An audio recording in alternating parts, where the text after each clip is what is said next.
दोस्तों नमस्कार, आप सभी का स्वागत है आपके अपने YouTube चैनल नरेंद्र यादव श्रीयाणी में। दोस्तों, सफलता प्राप्त करने के लिए एक अच्छी रणनीति का होना बहुत ज़्यादा ज़रूरी होता है और इस वीडियो में हम अच्छी रणनीति के बारे में बात करेंगे। मुख्य रूप से इस वीडियो का हमारा जो टॉपिक है वो रहेगा स्टडी मटेरियल का। देखो, सबसे पहले हम बात करते हैं एक अच्छी रणनीति की। जिस प्रकार से हम टीचिंग मेथड के अंदर पढ़ते हैं कि समस्या समाधान विधि हो या प्रोजेक्ट विधि हो, एक स्टेप होते हैं, चरण होते हैं, उन चरणों को पार करके ही हम अच्छे परिणाम तक पहुंचते हैं। उसी प्रकार से कॉम्पिटिशन एग्जाम के अंदर भी सफल होने के लिए हमें एक अच्छी रणनीति की आवश्यकता पड़ती है और विभिन्न चरणों को हम अच्छे से मैनेज करके अगर हम आगे बढ़ेंगे तो निश्चित रूप से हमें सफलता मिलेगी। देखो, सबसे पहले तो हमें अपना एक टारगेट फिक्स करना होता है। अगर हम टारगेट फिक्स नहीं करेंगे तो हम बिना टारगेट फिक्स किए हुए किसी भी रास्ते पे ज्यादा आगे तक हम नहीं बढ़ पाएंगे। इस वीडियो के अंदर मैं दो चीजों पे बात करूंगा। अगर टारगेट की बात की जाए तो एक तो जो अपने सेंटर की जो वैकेंसी जो होती है, सेंटर की एनवीएस है, साथ में डीएसएसबी है, उनके साथ में राजस्थान की टीचर्स की भर्ती की हम तैयारी कर सकते हैं या नहीं कर सकते हैं, इसके ऊपर बात करूंगा मैं। दूसरी बात, राजस्थान के अंदर भी विभिन्न भर्तियों की एक साथ हम तैयारी कर सकते हैं नहीं कर सकते हैं। ठीक है, तो एक तो अपना टारगेट फिक्स होना चाहिए माइंड के अंदर। दूसरी बात, उस टारगेट को प्राप्त करने के लिए हमारे पास हथियार होने चाहिए। कॉम्पिटिशन एग्जाम को फाइट करने के लिए हमें अच्छा स्टडी मटेरियल का होना हमारे पास में बहुत ज्यादा जरूरी है। जिस प्रकार से युद्ध होता है उसके अंदर हथियारों की जो महत्ता होती है वो सर्वोपरि होती है। ठीक है, जिस प्रकार से अगर ज्यादा हल्का हथियार है तो उससे हम दुश्मन के ऊपर वार ही नहीं कर पाएंगे, और अगर ज्यादा भारी हथियार है तो हो सकता है उसे हमारे अंदर उठाने का सामर्थ्य नहीं हो, हम उसका इस्तेमाल ही नहीं कर पाए। सेम चीज लागू होती है कॉम्पिटिशन एग्जाम के ऊपर। अगर स्टडी मटेरियल हल्का है तो हमें कॉम्पिटिशन फाइट कराने के लिए पर्याप्त नहीं रहता हमारे पास, और अगर ज्यादा स्टडी मटेरियल, भारी स्टडी मटेरियल ले लिया तो वो फिर हम उसको संभाल ही नहीं पाएंगे, हम उसके अकॉर्डिंग है वो एग्जाम के अंदर तैयारी कर ही नहीं पाएंगे, बहुत ज्यादा हो जाएगा, हम उसका इस्तेमाल ही नहीं कर पाएंगे कॉम्पिटिशन रूपी युद्ध के अंदर। तो एक स्टडी मटेरियल के ऊपर विशेष रूप से इस वीडियो के अंदर हम बात करेंगे। ठीक है, तो सबसे पहले अपना टारगेट फिक्स करो एक, कि हमें करना क्या है। फिर उसके बाद में उस टारगेट को अचीव करने के लिए स्टडी मटेरियल क्या होना चाहिए वो फिक्स करना है अपने को। और स्टडी मटेरियल फिक्स करने के बाद में अपने को प्लानिंग करनी है, योजना बनानी है, टाइम मैनेजमेंट करना है, टाइम टेबल बनाना है कि हमें किस रास्ते पे चल के किस विधि का इस्तेमाल करके इस टारगेट को अचीव किया जा सकता है। ठीक है, अब उस चीज को अचीव करने के लिए उस रास्ते पर चलते हुए हमारे सामने बहुत ज्यादा अधिगम पठार आएंगे। बीच बीच के अंदर हमारी इच्छा ऐसी होगी हमें पढ़ना ही नहीं है, उस टाइम आपको मोटिवेशन रूपी डोज की आवश्यकता पड़ेगी, और वो डोज देने के लिए मैं आपके लिए हमेशा उपलब्ध हूँ। तो मोटिवेशन की बहुत आवश्यकता पड़ेगी ताकि उस पीरियड को जो अधिगम पठार आए, जो हमारा मन विचलित होता है, पढ़ाई से हमारा मन है वो उचाट हो जाता है, उस चीज को हैंडल करने के लिए हमें मोटिवेशन की आवश्यकता पड़ेगी। ठीक है, और इन सारी चीजों के ऊपर अगर हम चलेंगे, लास्ट के अंदर हमें एक चीज का और ध्यान करना है कि इस रास्ते पर चलते हुए हमें इस रास्ते पे इस हिसाब से चलना है कि लास्ट में जाके हम पूरे स्टडी मटेरियल को हम एक साथ एग्जाय कर सके, उसका रिवीजन कर सके, उसको बार बार देख सके, उसको समेट सके। समेटना अपने आप में बहुत बड़ी चीज है। तो इन सारी चीजों के ऊपर हम चर्चा करेंगे, लेकिन आज की वीडियो में विशेष रूप से हम स्टडी मटेरियल के ऊपर चर्चा करेंगे कि कौन सी भर्ती के लिए और किस सब्जेक्ट के लिए क्या स्टडी मटेरियल है वह बहुत ही आवश्यक है। क्योंकि स्टडी मटेरियल का हमने अगर अच्छे से चुनाव नहीं किया तो उसका परिणाम हमें एग्जाम से 20 दिन 1 महीने पहले हमें उस चीज का एहसास होता है, जब हम उन चीजों को बार बार रिवाइज नहीं कर पाते हैं। तो दोस्तों, अगर आपने अभी तक हमारे चैनल को सब्सक्राइब नहीं किया है तो चैनल को सब्सक्राइब कर लें, और जल्दी ही हम अपने एनसीईआरटी के जो चैप्टर वाइज जो वीडियो है वो स्टार्ट करेंगे। और अब हम बात करते हैं सबसे पहले लेवल 1 की। देखो, लेवल 1 टीचर भर्ती ग्रेड 3 लेवल 1 के अंदर मुख्य रूप से राजस्थान जीके की बात करेंगे हम। राजस्थान जीके एक ऐसा अपना पार्ट है जो चाहे कोई भी शिक्षक भर्ती हो या फिर राजस्थान के कोई दूसरे एग्जाम हो, बहुत ही महत्वपूर्ण होता है। तो राजस्थान जीके के अंदर हमें क्या पढ़ना है दोस्तों, एक बात और अपने माइंड के अंदर रखें, अपन फ्री है, वीडियो चाहे थोड़ा लंबा हो जाए कोई फर्क नहीं पड़ता, लेकिन आज अच्छे से सारी चीजों को क्लियर करेंगे। मैं हमेशा वही स्टडी मटेरियल सजेस्ट करता हूं जो बच्चों के लिए रुचिकर भी हो और पर्याप्त भी हो। मैं कभी भी भारी भरकम स्टडी मटेरियल को सजेस्ट नहीं करता हूं जो बच्चों के लिए बिल्कुल भी इंटरेस्टिंग नहीं हो। इंटरेस्टिंग होना पहली जरूरत होती है किसी भी चीज को पढ़ने के लिए। अगर वो इंटरेस्टिंग नहीं होगी तो चाहे उसके अंदर से 100% पेपर आ जाए, कोई फर्क नहीं पड़ता है। और सेम सिचुएशन अपनी एसएसटी की वन लाइनर के अंदर हुआ है। स्टडी मटेरियल है वो मैंने बच्चों को विश्वास ही नहीं था, एग्जाम से पहले तक यही कॉल आते थे कि सर क्या इस इतनी पतली बुक में से पेपर बन जाएगा। मैं यही कहता था कि विश्वास सबसे बड़ी चीज है। अगर आपने विश्वास किया है, विश्वास करके पढ़ोगे तो निश्चित रूप से आपको सफलता मिलेगी, इसमें से पेपर बनेगा। और सेम सिचुएशन हुई है। और अब बच्चे कह रहे हैं कि सर हमें एक्चुअल के अंदर विश्वास नहीं था कि ये बुक इतना अच्छा कवर करेगी, और इतना अच्छा कवर किया एक वन लाइनर ने, मात्र 350 पेज की बुक ने, वो बहुत ही सराहनीय है। तो इसी के आधार पे मैं आपको आज राजस्थान जीके का स्टडी मटेरियल बताने जा रहा हूं। एक तो अपने को सिखवाल मानचित्रावली, दोस्तों नोट करते रहना, बहुत ही महत्वपूर्ण चीजें हैं। सिखवाल मानचित्रावली आपके लिए एक अचूक औषधि का काम करेगी राजस्थान जीके के लिए। अगर कोई तैयारी स्टार्ट करने वाला है उसके लिए भी बहुत बेहतर है, और अगर कोई बार बार चीजों को रिवाइज करना चाहता है लास्ट स्टेप के रूप में, उसके लिए भी सिखवाल पब्लिकेशन की ये जो सिखवाल मानचित्रावली है राजस्थान जीके की, ये बहुत ही महत्वपूर्ण है। इसको आप नेग्लेक्ट नहीं कर सकते। तो इसको अपने को साथ लेके चलना है, एक चीज। दूसरी चीज, 6 से 10 तक कि जो अपने वर्तमान के अंदर चलने वाली जो राजस्थान अध्ययन की जो पुस्तकें हैं, इनको अपने को बहुत महत्वपूर्ण है इतिहास, कला और संस्कृति के लिए। तो इनको अपने को रीड करना ही करना है, इसमें से कुछ नहीं छोड़ना है अपने को। तो इसके लिए अपनी बुक आई थी अपने हमारे राजस्थान के नाम से, वो बुक बिल्कुल खत्म हो चुकी है, और अपने जितने भी पहले एडिशन आए हैं सब बिल्कुल क्लोज हो चुके हैं। मार्केट में आपको कुछ नहीं मिलेगा, नए सिरे से काम करेंगे। और जल्दी ही मैं आपको बताऊंगा कि उस बुक को भी मॉडिफाई करके लेके आऊंगा। जब भी मॉडिफाई होके आएगी तो आपको बिल्कुल बताऊंगा। वो बुक राजस्थान जीके के लिए आपके लिए बहुत ही उपयोगी रहेगी। दो चीज होगी, सिखवाल मानचित्रावली प्लस में अपने हमारा राजस्थान वाली बुक हो जाएगी। अगर आप उन 5 किताबों को अपने हमारा राजस्थान वाली अपने 5 किताबों को पढ़ने में असमर्थ हैं तो सार के रूप में बहुत शानदार रहेगी। नया एडिशन आएगा बिल्कुल, और उसमें बहुत सारे अपडेट हम करेंगे। ठीक है, दो चीज होगी। एक अपने को ऑब्जेक्टिव टाइप के लिए मैटर चाहिए। ऑब्जेक्टिव टाइप के लिए मेरे हिसाब से दिशा पब्लिकेशन है वो सबसे बेस्ट रहेगी। दिशा पब्लिकेशन के 2 पार्ट आते हैं, इतिहास कला संस्कृति वाला आता है और दूसरा भूगोल और प्रशासन वाला आता है। तो दोनों पार्ट है वो अपने को बहुत अच्छे से रिवाइज करना है। व्याख्या सहित है, बहुत शानदार रहेगा, उसको अपन साथ लेके चलें। ठीक है। अब कला और संस्कृति की बात की जाए तो कला संस्कृति के लिए अपनी 6 से 10 तक वाली बुक के साथ में एक अवनी पब्लिकेशन की ओम प्रकाश चौधरी जी की बुक आती है स्पेशल राजस्थान की कला संस्कृति। तो वो इन किताबों को पूर्णता प्रदान करेगी। बहुत शानदार शॉर्ट एंड स्वीट बुक है, बहुत अच्छी रहेगी आपके लिए पढ़ने के लिए। और अब बात करें ज्योग्राफी और अपने पॉलिटिकल साइंस की।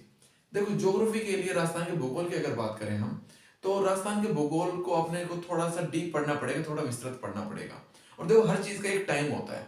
अब कोई वैकेंसीज नहीं आ रही हैं, अभी महीना, 1.5 महीना, 2 महीना तो शायद कोई विज्ञप्ति जारी नहीं होगी। अब उन फ्री माइंड भी हैं, तो इस टाइम में अपन देनवाल पब्लिकेशन की हेल्प ले सकते हैं। देनवाल पब्लिकेशन की राजस्थान का भूगोल, राजस्थान की कला संस्कृति अगर चाहें तो, या मैं आपको केवल राजस्थान का भूगोल आपको सजेस्ट करूंगा। देनवाल पब्लिकेशन से आप पढ़िए, बिल्कुल गहराई से दे रखा है, अच्छे से पढ़िए। आप पढ़ने का तरीका क्या है वो अब मैं आपको नेक्स्ट वीडियो के अंदर बताऊंगा, किस हिसाब से टाइम मैनेजमेंट करने क्या पढ़ना है। इस वीडियो में हम केवल स्टडी मटेरियल के बारे में चर्चा करेंगे। ठीक है, तो देनवाल पब्लिकेशन के राजस्थान का भूगोल पढ़िए। आप राजस्थान के इतिहास के लिए आप कोई भी बुक पढ़ सकते हो, नाथ पब्लिकेशन की पवन भौरिया जी की बुक भी पढ़ सकते हो आप। लेकिन जिनको कम टाइम देना है, ज्यादा टाइम नहीं दे सकते हैं, और जिनकी कैचिंग पावर थोड़ी कम है, उनको मैं ये सजेस्ट करूंगा केवल मात्र 6 से 10 तक की राजस्थान अध्ययन वाली बुक में जो कक्षा 10th का पहला चैप्टर है इतिहास का, वो अच्छे से करें, वो आपके लिए बहुत फायदेमंद साबित होगा। ठीक है। और कला संस्कृति के लिए 6 से 10 तक वाली बुक के साथ में मैंने आपको बता दिया कि उसके लिए अवनी पब्लिकेशन वाली बुक है वो आपने रीड करनी है। ऑब्जेक्टिव टाइप के लिए मैंने आपको बता दिया दिशा पब्लिकेशन यूज करना है, और सिखवाल मानचित्रावली यूज करनी है। तो राजस्थान जीके के लिए ये मैटर पर्याप्त रहेगा, और ज्यादा जगह जगह से देखने की आपको आवश्यकता नहीं है। अच्छा होगा कि कम मैटर को आप ज्यादा टाइम बार बार रिवाइज कर सको। तो ये तो बात होगी राजस्थान जीके की। अब हम बात करेंगे टीचिंग मेथड की, चाहे ग्रेड 3rd हो, ग्रेड 1st हो, या फिर ग्रेड 2nd हो। टीचिंग मेथड, शैक्षिक परिदृश्य वगैरह हो गया, साइकोलॉजी, ये बहुत महत्वपूर्ण होती है। दोस्तों इनके लिए मैं आपको सजेस्ट करूंगा कि आप एक बार टीचिंग मेथड और साइकोलॉजी का, अभी आप फ्री हो, अगर एक छोटा सा बैच ले लो आप, अगर एक ऑनलाइन अगर कोर्स ले लो। देखो ऑनलाइन कोर्सेज में आपको वही सजेस्ट करता हूं जो आपके लिए बहुत जरूरी होते हैं, जो आपके लिए अपरिहार्य हैं, वही। तो आप साइको और मेथड जिनका वीक है, हो सकता है इन चीजों को आपको पढ़ने में आपको प्रॉब्लम आ रही हो, समझने में प्रॉब्लम आ रही हो, तो आप इनके लिए आप कोई भी ऑनलाइन कोर्स है वो आप ले सकते हो। धीर सिंह दवाई जी का ले लो, या फिर दूसरा बहुत सारे आ रहे हैं, वंदना जादव जी का आ रहा है या और भी बहुत सारे आ रहे हैं। कोई भी एक ऑनलाइन कोर्स लो जिसके अंदर आप टीचिंग मेथड और साइकोलॉजी एक बार क्लियर कर लो, एक बार अपने समझ में आ गई तो फिर हम इन चीजों के अंदर कहीं भी नहीं ठगाएंगे। फर्स्ट ग्रेड की भर्ती की शैक्षिक प्रबंधन की अगर बात की जाए तो अभी जब तक नई बुक नहीं आ जाती है, भर्ती नहीं आ जाती है, तब तक आप पिछली जो बुक आई थी, जैसे अजय चक्राना भाई साहब की आई थी राट पब्लिकेशन के माध्यम से, या एस यादव की आई थी अपने कलम पब्लिकेशन के माध्यम से, तो इन बुक का आप अध्ययन कर सकते हो मैनेजमेंट के लिए। ठीक है, अब हम सब्जेक्ट वाइज बात करते हैं। सबसे पहले सब्जेक्ट वाइज अगर हिस्ट्री की बात करें सबसे पहले हम, तो हिस्ट्री के अंदर एक हिस्ट्री बहुत बड़ा सब्जेक्ट है, इसके अंदर अपने को सिलेक्टेड मैटर का होना बहुत ज्यादा जरूरी है। फर्स्ट ग्रेड की बात कर रहा हूं मैं स्पेशल। हिस्ट्री के लिए अपन दो तीन चीजों को साथ लेके चलेंगे। एक तो अगर आप एक संपूर्ण गाइड का अध्ययन करना चाहो तो पनोरमा से बेस्ट कोई गाइड नहीं है, लेकिन उसकी समस्या क्या है, उसमें मैटर बहुत ज्यादा है। मैटर बहुत ज्यादा है, आपको पढ़ना पड़ेगा, आपको छांटना पड़ेगा। ठीक है, तो उसकी मतलब समस्या ये है, वरना पनोरमा की गाइड है, बहुत शानदार गाइड है। भारत का इतिहास और विश्व का इतिहास दोनों उसके अंदर अच्छे से समाहित है, पूरा कंप्लीट उसके अंदर तैयारी हो जाएगी, कुछ देखने की आवश्यकता नहीं पड़ेगी एक गाइड देखना चाहते हो। लेकिन वो ज्यादा मोटी है, मैटर बहुत ज्यादा है। दूसरी चीजों की बात की जाए तो अगर स्पेशल भारत के इतिहास की बात की जाए तो भारतीय इतिहास के लिए आज के दिन मार्केट के अंदर दो गाइड बहुत शानदार आती हैं। एक तो नीरज पांडे जी का भारत का इतिहास और दूसरा आर्य भारतीय इतिहास। इन दोनों में आप कंपेयर करके कोई भी एक गाइड आप ले सकते हो। आर्य भारतीय इतिहास भी बहुत शानदार है, खुद मेरा पढ़ा हुआ है, लेकिन उसमें थोड़ा सा इंटरेस्ट कम बनता है। तो आप दूसरी बुक जो ये अपने नीरज पांडे जी वाली है, इसको आप देख सकते हो, ये भी बहुत पॉपुलर है आज के दिन। तो अकेले भारत के इतिहास के लिए आप इन दोनों में इसको एक चूज कर सकते हो। अगर विश्व इतिहास की बात की जाए तो विश्व इतिहास के लिए अरविंद भास्कर जी का विश्व इतिहास है, बहुत शानदार है, आप उसका अध्ययन कर सकते हो। लेकिन अध्ययन कैसे करना है वो हम अगले वीडियो के अंदर बात करेंगे, आजकल स्टडी मटेरियल के बारे में। तो हिस्ट्री के लिए एक तो भारतीय इतिहास के लिए नीरज पांडे, आर्य भारतीय इतिहास की गाइड ले लो। और अगर एक संपूर्ण गाइड की बात की जाए पूरे सिलेबस के अकॉर्डिंग तो वो पैनोरमा की बहुत अच्छी रहेगी। अगर ऑब्जेक्टिव टाइप की बात की जाए तो यूथ कॉम्पिटिशन टाइम का पूरा पर्सनल बैंक आता है, जिसके अंदर अब तक वर्तमान तक जितने भी अपने कॉम्पिटिशन एग्जाम हुए हैं उन सबका सोल्ड पेपर है उसके अंदर और विद व्याख्या है, तो व्याख्या के दृष्टिकोण से बहुत बढ़िया रहेगा। अब आप सोच रहे होंगे कि सर आप नई नई जो बुक चल रही है उनके बारे में बता नहीं रहे। देखो मार्केट के अंदर पप्पू सिंह प्रजापति के बहुत शानदार बुक आ रहे हैं, लेकिन अपने को देखना है कि किस चीज का कहाँ इस्तेमाल करना है। ज्ञान बढ़ाने के लिए अपने को वो चीजें बहुत अच्छी है, लेकिन अपने को कम टाइम के अंदर अपने को स्मार्ट स्टडी करनी है, अपने को कम टाइम के अंदर अपने को अच्छा करना है। तो उसके लिए मेरे हिसाब से आपको इन चीजों के साथ जाएं, नाम की बजाय इन छोटे इन ऐसे मतलब सिलेक्टेड मैटर के साथ जाएं जो अपने लिए इंटरेस्टिंग हो, अपन उसको बार बार रिवाइज कर सके उसको। ठीक है, तो तीन चीज होगी, एक तो आर्य भारतीय इतिहास और नीरज पांडे में से एक बुक चुन लो आप। दूसरे विश्व इतिहास के लिए आप अरविंद भास्कर जी की बुक ले लो। ठीक है, ऑब्जेक्टिव टाइप भी देख सकते हो अभ्यास के लिए। और ऑब्जेक्ट टाइप की बात की जाए, पर्सन बैंक की बात की जाए तो यूथ कॉम्पिटिशन टाइम में से बहुत शानदार पेपर बैठता है, व्याख्या बहुत शानदार है उसकी, तो यूथ कॉम्पिटिशन टाइम की गाइड ले सकते हो। थोड़ी मोटी जरूर है लेकिन पढ़ने में बहुत इंटरेस्टिंग रहेगी और अपना टॉपिक है बहुत अच्छे से अपना कवर होगा। तो ये चीज होगी अपनी हिस्ट्री की। अब देखो पॉलिटिकल के बारे में मुझे ज्यादा जानकारी नहीं है और ज्योग्राफी के बारे में आपको ज्यादा नहीं बता पाऊंगा, लेकिन मैं केवल इतना बताना चाहूंगा कि एनसीईआरटी देखो, चाहे फर्स्ट ग्रेड में कोई भी सब्जेक्ट हो उसके अंदर एनसीईआरटी 12th तक का मैटर 180 नंबर का आता है। उस 180 नंबर के लिए मैं पिछले 6 दिन से मैंने मेहनत करना स्टार्ट कर दिया है। और मैं आपको बताना चाहूंगा कि ज्योग्राफी वाला जो पार्ट है वो सबसे पहले आएगा। 6 से 12 एनसीईआरटी वन लाइनर आएगी। इसको हम सार नहीं कह सकते, सार का मतलब होता है संक्षिप्त रूप, छोटा रूप, शॉर्टकट। कोई शॉर्टकट नहीं है, 100% विकल्प उपलब्ध कराएगा आपको एनसीईआरटी पढ़ने का। मैं दावा करता हूं कि एनसीईआरटी की बुक जो पढ़ना चाहते हैं वो एनसीईआरटी बुक को साइड में करके अगर इन जो अपने टाइटल आने वाले हैं इनको पढ़ेंगे, एक पर्सन, एक लाइन तो दूर, एक अक्षर, एक फैक्ट, एक कॉन्सेप्ट आपसे दूर नहीं होगा। पूरा का पूरा अच्छी भाषा के अंदर, सिलेक्टेड भाषा के अंदर आपके लिए उपलब्ध करवाया जाएगा। तो सबसे पहले ज्योग्राफी वाला पार्ट आएगा एनसीईआरटी वन लाइनर भूगोल के नाम से। ठीक है, किस पब्लिकेशन के माध्यम से आएगा वो सब बाद की बातें हैं, अभी मेरा ध्यान केवल मैटर तैयार करने के ऊपर है। ठीक है, तो इसके अंदर सबसे बड़ी बात यह है कि इसको हम टॉपिक वाइज तैयार नहीं कर रहे हैं।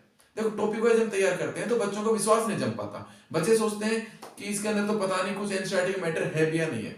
तो मैंने डिसाइड किया है कि ये जो अपने एनसीईआरटी वन लाइनर के टाइटल आएंगे ये सारे हम चैप्टर वाइज तैयार करेंगे। चैप्टर वाइज मतलब कैसे अच्छा है, चैप्टर 1 2 3 4 5 6 चैप्टर नेम डाल के, और बिल्कुल पहले ज्योग्राफी का अलग पार्ट, हिस्ट्री अलग और पॉलिटिकल, 3 टाइटल आएंगे अपने। तो इनके ऊपर काम स्टार्ट कर दिया है और सब कुछ सही रहा तो अप्रैल के अंदर यानी मिड अप्रैल तक अपना ज्योग्राफी वाला जो पार्ट है ये अपना आ जाएगा।